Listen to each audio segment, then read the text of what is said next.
Hello and welcome to Dingoes 8 My Podcast. I'm Paul. I'm Dave. I'm Justin. This week we're discussing the episode Faith, Hope, and Trick.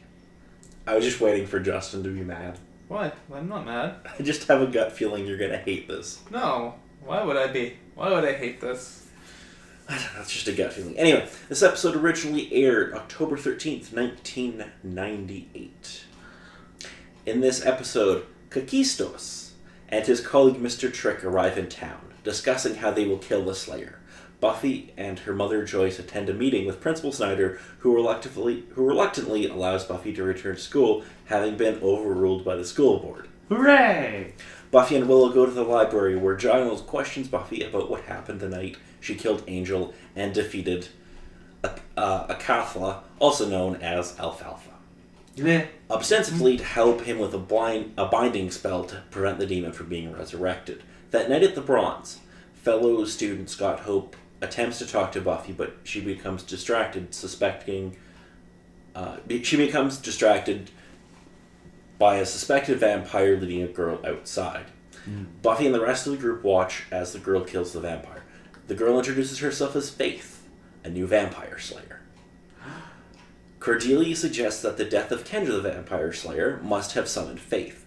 The group takes a liking to Faith, but Buffy remains skeptical. Kakistos, which is probably the best name ever to pronounce. Give it a try, Justin. Kakistos. Kakistos. Give it a nod, David. Kakistos. Kakistos. It's just good. And Mr. Trick plot revenge on Faith for mutilating Kakistos' face. I'm never going to get tired of that name.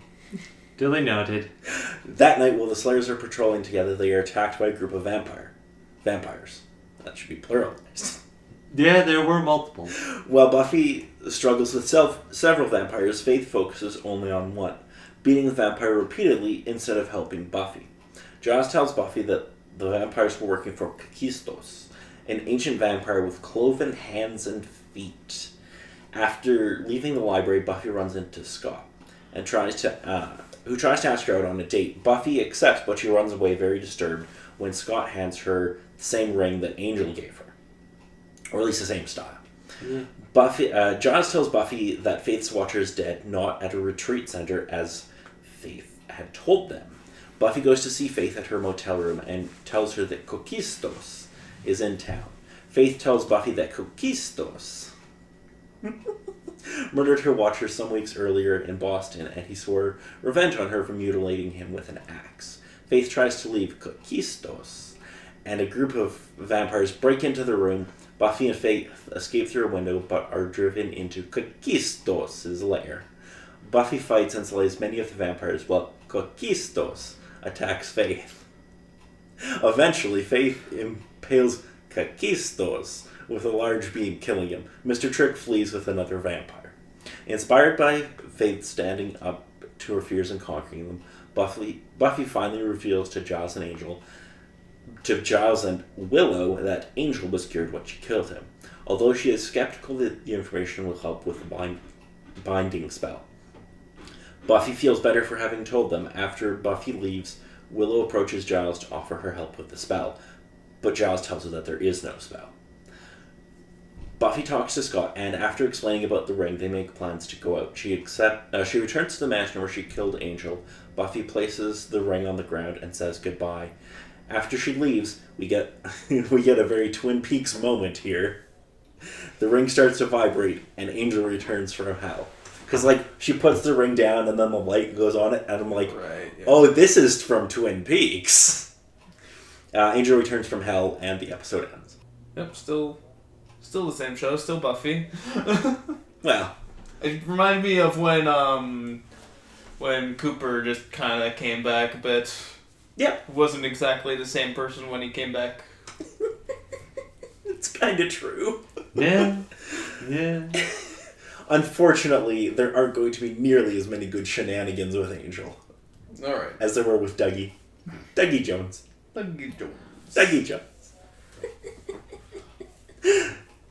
So, what did you guys think of this episode? On whole, with everything within the episode, it turned out fairly good.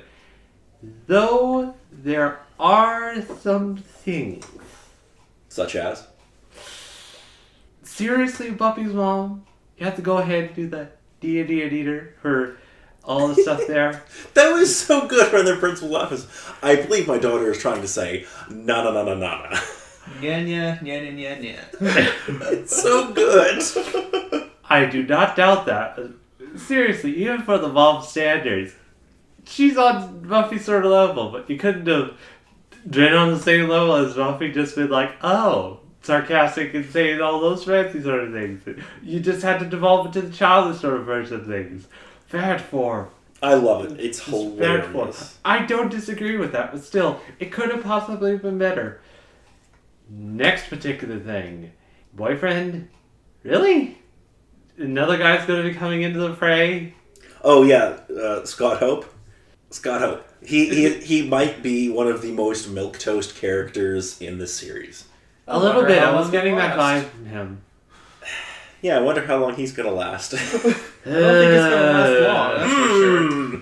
They gave him a name and some spotlight. I think he'll die soon. Well, and he's not a demon or a vampire. Exactly. He's not a starring role here. Speaking of those particular things, one particular thing about this episode. What's the big deal about Faith? What do you mean? She's the new Slayer, and she's a bit charismatic. A bit charismatic is the A word bit? used? So it's so... Honestly, with all the particular things you were hyping up Faith with, I'm just sort of like, okay, you're Faith, good for you. Your story was somewhat decent, but... This is the tip of the iceberg. You can't... You gotta give this time. Trust me. It'll be worth it. That's what you said about the other three things, and those didn't exactly pan out too well. Trust me. Again, is that's what great. happened to the other three things. Faith is great. Yeah, I And, question okay, it. so... Let's just get into this now. How old do you think Eliza Dushku is in this episode? She plays Faith. I'd say kind of, somewhere in the 20s, just from the look.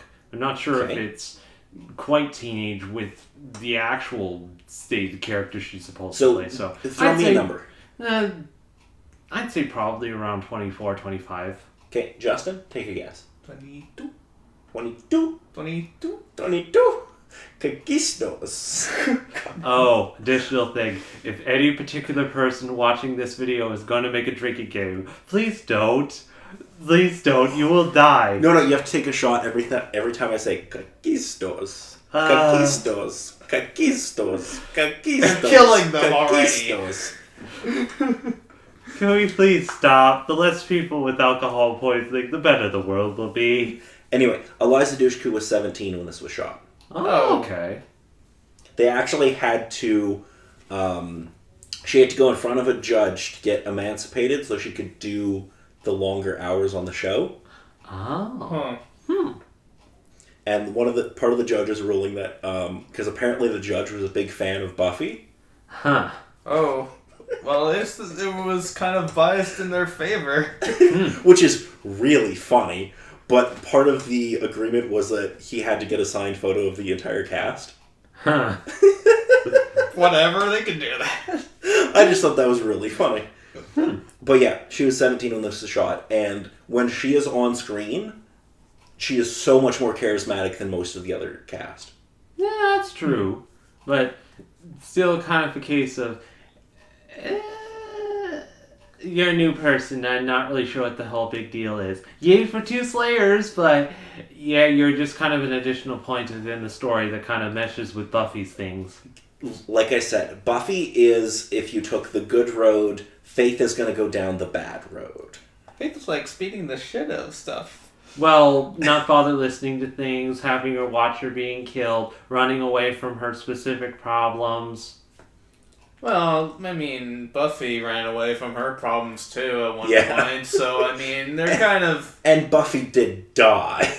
Yeah. Well, kind of true. the case that She kind of broke she that fell in one love. rule. She fell in love with a vampire who went super evil and watched a whole bunch of people get killed. All the other particular people that were killed from all the other 372 demons that came into the world, having to deal with all the master and all the particular stuff that was going on with all that and all the other particular things that Buffy had to go through. Buffy isn't a saint. No. Yeah, with all the particular stuff, yeah, I kind of question how much Faith kind of had to go through before her breaking moment. And as it kind of said, it probably wasn't as much. We're going to get more about Faith's backstory. Yeah. And it's going to be interesting. Anyway, Justin, what did you think of this episode? It was rather decent, I would have to admit. I mean, finally got Buffy back in school, finally got a new character to appreciate, I guess. So you're not on the Faith bandwagon either? I'm not yet. I'm basically observing what she'll do and if I like it or not. It's interesting watching her, wondering what she'll do, really. I think out of everyone within this episode, the most intriguing one to see was Mr. Vampire Gentleman that was working with Cotistos. Oh, and they went Mr. out to go get a burger? Yes. Well, actually, not a Diet burger. soda? They didn't get a burger. They got like Diet a soda, diet please. pop and then they just They just the guy. kidnapped the dude. No, Conquista was just like, I'm gonna kill the Slayer and suck the venom from her bowl. So he grabs the guy. It's like, I'm hungry. dude, now I'm hungry. And it was quick, but the effect they did with the eyes was definitely very or good. even later when they order pizza and they just take he the guy. he puts the glove on so he can reach into the sunlight and pull the guy in. That's so good. Guys, lunch is here. Like, oh, he is so Dinner good. Freddy. And I love how, like, the minute Kakistos is in trouble, he's like, well, I'm out of here. Mr. Trick is not getting in a fight if he can avoid it. Nah. It's so good. Like, seriously, that was kind of not the exact sort of charismaticness that I was expecting from Faith, but to that sort of specific level of things was from how you supposedly pitched it to me. Not so much what Faith usually did, which wasn't bad, even when it came down to her reveal of what happened to her, but it was just kind of like, okay, hi Faith, thank you very much for being the Slayer, but I don't particularly know all the particular things about you, so have fun standing over in the corner while everything else happens. Looks like you'll need a bigger steak. Will the bee work?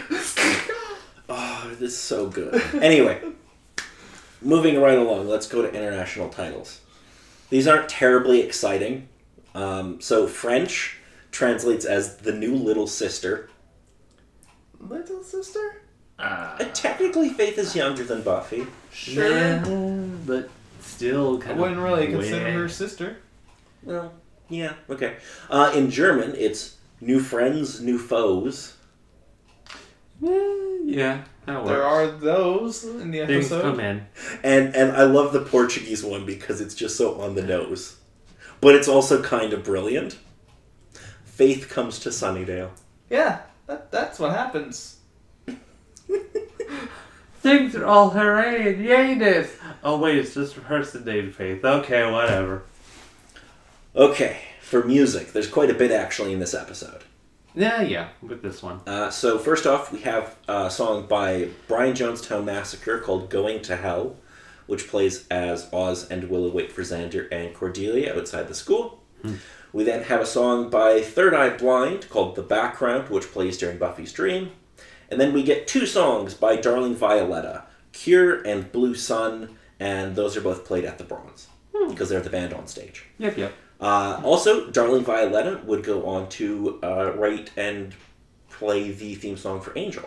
Ooh, neatness. Who? A song called Sanctuary.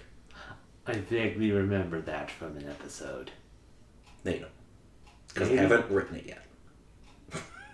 No, from a previous one you showed me in the credits. Oh, okay. Yeah. And obviously, original score. No, all those particular things. Teehee. I was mildly reminded of earlier on in the episode or around lunch or so when everyone heads off. Willow's reaction to seniority in the school, it's like, no, wait, I'm not ready! Oh boy, I have all this responsibility.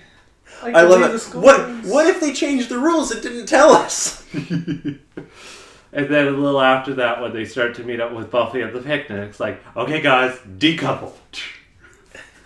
I love Willow's line where she's trying to get Buffy to talk to Scott, and she's like, Buffy, do that thing with your mouth, no, not that thing. And I'm like, wow, they got that past the WB. I wouldn't be too surprised with something like that, but yeah, you could take it that way. David, that joke is meant one way and one way only. So true. Other people that don't understand that joke, though, can not see the crude things about it. But, I'm surprised the WB censors were like, yeah, you can make that joke. No, fingerprints. It's on that level. Were they not paying attention? No, I think they knew what they were doing.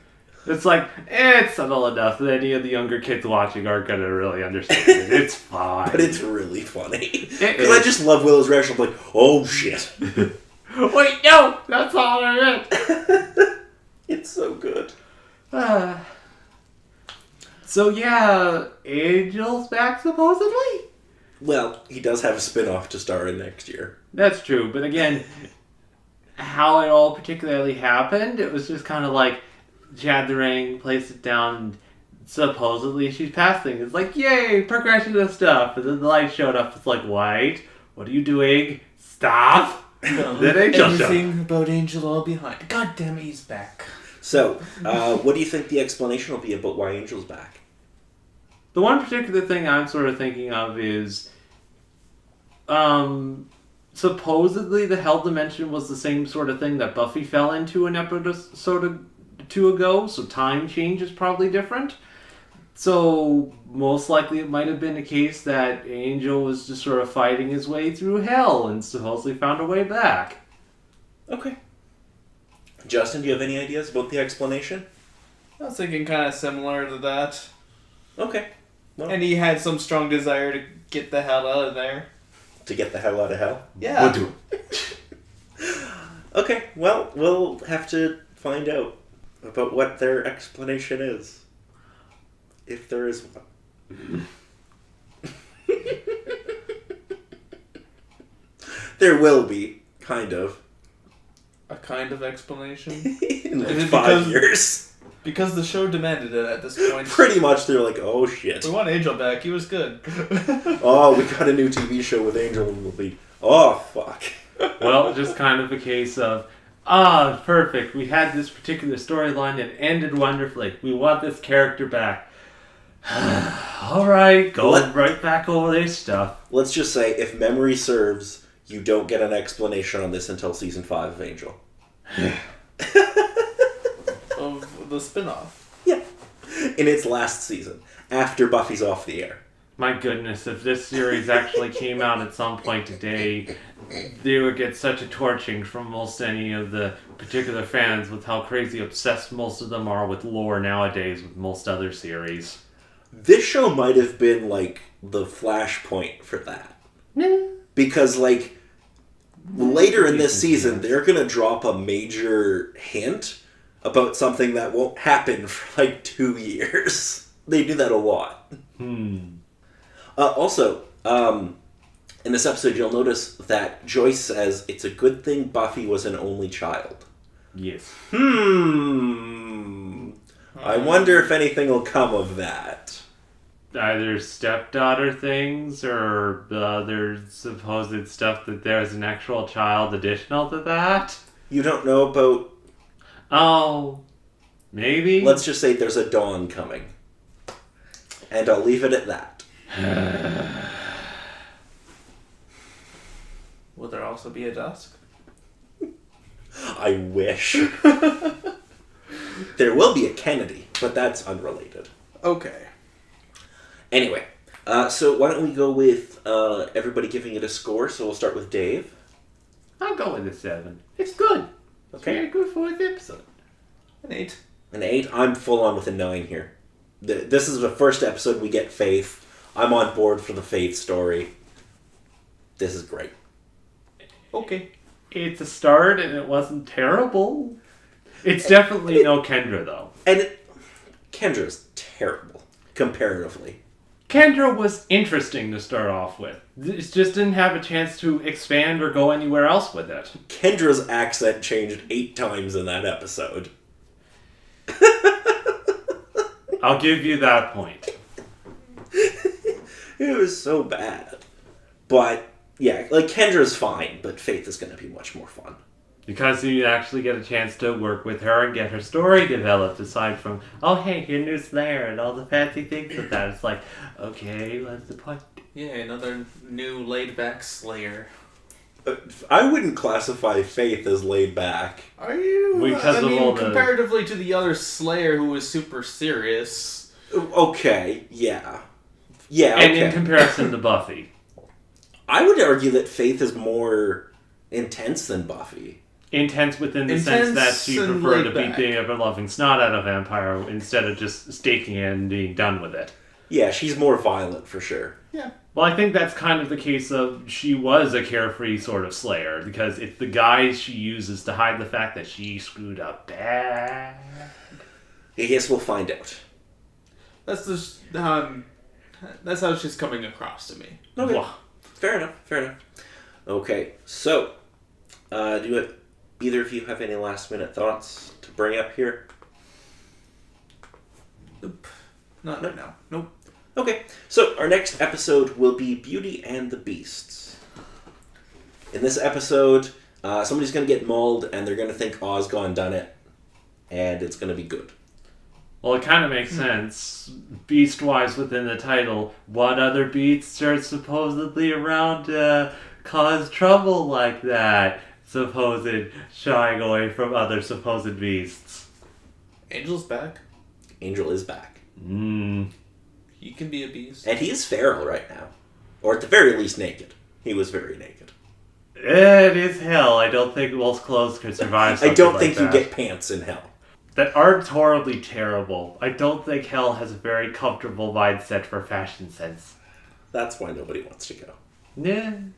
There's no comfy pants. Anyway, that's going to be it for this week. I'm Paul. I'm Dave. I'm Justin.